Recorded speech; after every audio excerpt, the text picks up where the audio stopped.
All right, so I'm here with Gregg McBride, and he's the author of Just Stop Eating So Much. And tell me a little bit about yourself, Gregg. How much did you weigh at your highest? I weighed over 450 pounds. There's actually a little bit of a funny story there. I had an electronic scale that a doctor had recommended and was unfortunately seeing it go up and down. I was doing quite a bit of yo-yoing. Right. And was approaching 450, was obviously very upset about it, but was very perplexed one day when I got on the scale and it read ERR. Right. And wasn't sure what that meant, and so I had to bust out the manual for the scale and found out that that was the code for error, and found out that the scale doesn't go over 450 pounds. So that was certainly a wake-up call, but I did not seek out another scale to find out if it was... So who knows how much over 450 pounds you were? I have no idea. Thank God the scale's not talking. And how old were you at that time? That was right around college graduation, so 21-ish. Yeah, so you're a pretty young guy and well overweight. So you had weight problems your whole life then? Yes, my entire life. I have memories of being put on a diet at 6 years old. In hindsight, probably not the best idea, but my parents were, doing what they thought was best. Right. But I can see back now that at that age where, I may have had maybe 10 pounds to lose, I don't know. But I learned kind of the on-off thing and the cheating and the not cheating and sort of, overdoing it. And and on a million diets in between then and when I finally kicked it. So tell me a little bit about the different diets you've tried. Tell me maybe some of the most extreme diets you tried and maybe which ones you thought maybe worked the best and which ones didn't work and why. I think my general philosophy is that diets don't work. They can be a tool, certainly. And I know with myself, I need guidelines even today. It's, maintaining my weight is something I've always got to think about. So to use a diet as a tool is one thing, but I think really, the message that I try and get across is that it's up here, really, not the stomach. It's up here that needs to be fixed and, or kind of turned around, if you will. But I tried everything. I mean, extreme diets, the cabbage soup diet, the mayonnaise and cheese diet, like whenever there was a new diet being passed around, right. I was always the first to, try and get a copy and try it out. And, and I would try some of the more organized diets like Weight Watchers and, things of that ilk.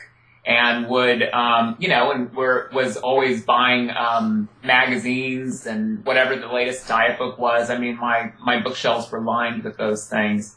And initially I would have some success, if I would stay on a plan, any plan will work basically, but the thing is making it a part of real life. And some of those diets, especially the crash ones, are so restrictive that again, I would always find myself running into trouble because when I would cheat, I wouldn't just have, a bowl of ice cream. I would have a whole carton of ice cream and I would eat until I was in terrible, terrible pain. But again, I was under this delusion that, oh my God, I'm never going to have potato chips again. I'm never going to have ice cream again. It's sort of all or nothing, So you ultimately knew that you hadn't changed and you knew you were on a diet, but you ultimately still wanted everything that you craved. Absolutely, yeah. So you could trick yourself for a while and you could lose, 20, 30, 50 pounds, maybe even 100 pounds occasionally? Oh, yeah, absolutely. There were times that I would lose, I could lose anywhere from 7 to 10 pounds a week at my heaviest, just because, again, if I would do something a little differently, the body would react. And, of course, at 20 years old or younger, your body responds more quickly to these things. But at the end of the day, and you're great about covering this stuff on your website, but at the end of the day, you can't trick your body. I mean, those are tricks. Right. And there's no magic wand. It's common sense. And, it's a matter of getting that. But it's tough, and it's especially tough because the diet industry is so profitable that people are out there selling us tricks every day. And I mean, to this day, I still, there's times that I may be 5 pounds up. I want to get rid of it fast. And I'm like, maybe that magic potion will work this time. So, and it's a huge, huge industry, and that's, no pun intended. Right, it's huge, and it's always coming back, because, yes, you'll lose weight, and guess what? You'll always come back, because you'll always gain weight back, and it's never going to go away. unless Yeah. you really get to the root of the problem. That's really what my hope is to get to the root of the problem and interview people like you who found in your personal experience the root of your own problem. So let's take us back to when you started let's call it your last weight loss journey. My weight loss journey. Just to touch base really quick on what you were saying, I firmly agree with that, and unfortunately you see it now even with people that get gastric bypass surgery, that they find a way to stretch their stomach back out. It's amazing. So yeah, it's sad, and it's great that there's resources of information like yours out there. Yeah, and when I finally had the click, as some people might call it, it was not, earth-shattering. The heavens didn't open up. There was no strike of lightning. In fact, it's sort of a funny story because I was working in the fashion industry as a copywriter, ironically enough, right. And where they would never, I think, admit to having a fat guy working for them. And there were, people around me that were very thin and eating anything they wanted to. And I was always very fascinated, like maybe they had been given some sort of pamphlet that I hadn't been given. And so or they had good genes or something. It was just genetics, right? Exactly. Oh, my God. I know all the excuses. Absolutely. So I went up to someone one day, and I'm like, what's your secret? Do you have any advice for me? And blah, blah, blah. And they kind of looked at me confused, and they said, just stop eating so much. And I was initially very offended, how dare that person not understand what I'm going through. And a lot of the weight loss organizations, you can sit around a room and lament how hard it is, and they'll kind of hold your hands. But I think in a way, sometimes there can be too much hand holding. I joke that through Weight Watchers, I met the people most fun to cheat with. We would all go out every night after our meeting and just binge like crazy. Right. That was my experience with it. But, and they're all supportive because, as I've kind of been delving into different weight loss communities or online, is people will share the times they cheat, and everybody's so supportive. Oh, it's okay, you'll turn back around, and it feels good. It's like almost feels good to say that you cheated because everybody's like, oh, don't worry, you're going to do better next time, you're going to do great, and it just feels good. Absolutely. They're pumping you up, and it feels good. Yeah, and we want the inclusion, because sometimes as people that are fat, we feel like we're not going to be accepted by other people. Or whatever. So I was really offended, just stop eating. That's ridiculous. If it were that easy, I would have done it. And so I'm sure I went home and ate potato chips and ice cream and the whole 9 yards of food. And then, that kind of resonated with me, and that phrase just sort of stuck with me. And I kind of began to watch people, and I would watch thin people and watch, what I considered attractive models that I may be working with on set. And I would see that, we'd have these craft services tables with just every kind of food on them, and they'd be eating them, Granted, some models have the opposite end of the food issue problem going on, but for the most part, I was watching what I considered to be the healthy people, and, they would do this amazing thing, like pick up a chocolate chip cookie, eat it without any kind of guilt. They wouldn't have to go into hiding or anything. I'm famous for that. Like, if the world didn't see me eating it, the calories might not count. And then they would not reach for another cookie, and you're talking to somebody that would eat the whole bag of Oreos, in one sitting. And so it's fascinating to me that they could eat maybe 1 or 2 cookies or just grab a small handful of chips with their sandwich, or that they would actually choose a salad and be happy about it. It wouldn't be like some death sentence, which I considered it to be a lot of the time, when I would try my different diets.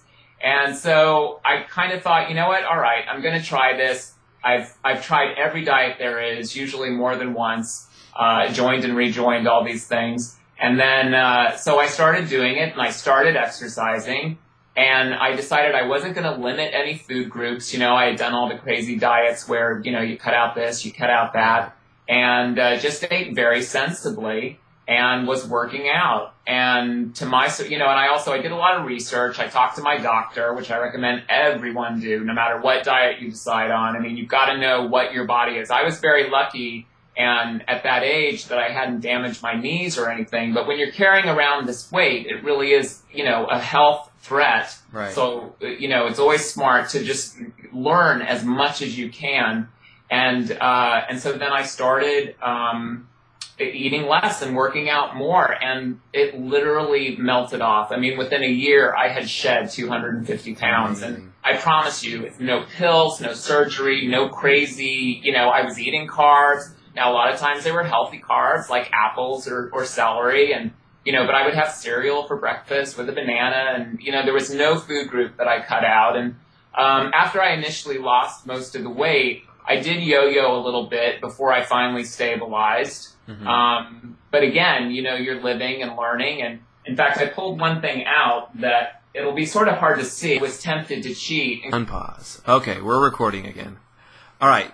Show me again your journal and tell me, you don't need to explain everything before, but just so the viewers know, we had a issue with the recording software. But tell me a little bit about what you put in the journal and how it helped you.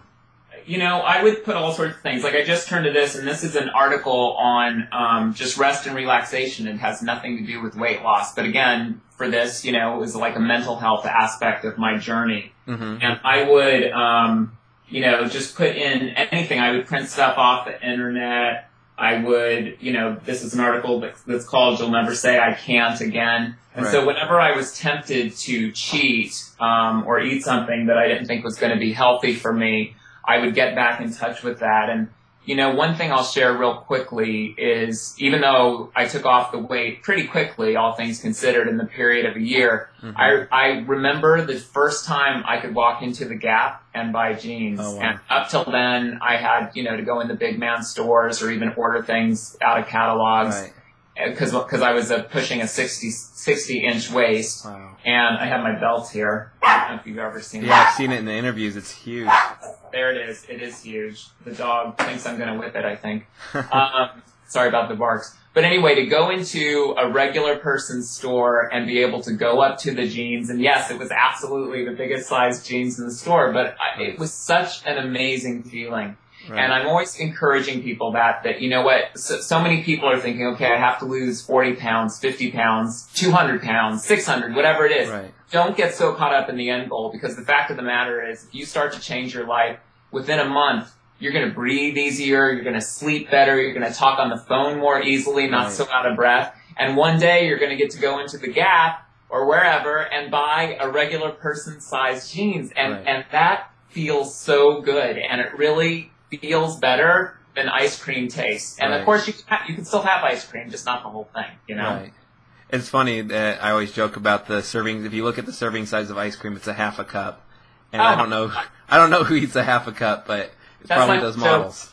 With a Haagen-Dazs, even today, it's like servings per container 4. Right. And it's, very comical. So you said don't worry so much about the end goal, but to kind of just look at short-term goals. And I've kind of been hearing that a lot. So when you started, did you not have the end goal of, was your end goal 175 pounds? Or? Yeah, I mean, realistically, my end goal, I'm sorry, the dog wants back up. My end goal was to be modeling in Milan. I mean, it would, I thought I was going to have the whole 6-pack and, the 9 yards. And the modeling in Milan never happened, I'm sorry to say. But, yeah, I mean, I did. I thought like anybody. I wanted a size, 30-inch waist. I wanted this. I wanted that. And, yes, that was what helped motivate it along. But there's so many rewards on the journey, and I try and encourage that in people. And, of course, when I was that heavy, I remember I would get out of breath on a phone call. Did I just lose you again? No, I'm here. Okay. I'm here. You might have froze the video or something. Oh, okay. Okay, I'm sorry. So going back, I remember being that heavy, I would get totally out of breath on the phone.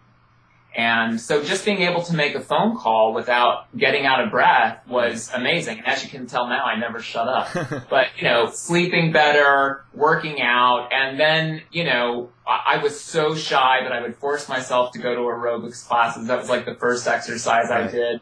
And then all of a sudden to have strangers notice and come up to me and be like, wow, you're melting away. And I didn't necessarily see it because I saw myself every day. I was still sort of wearing the same clothes.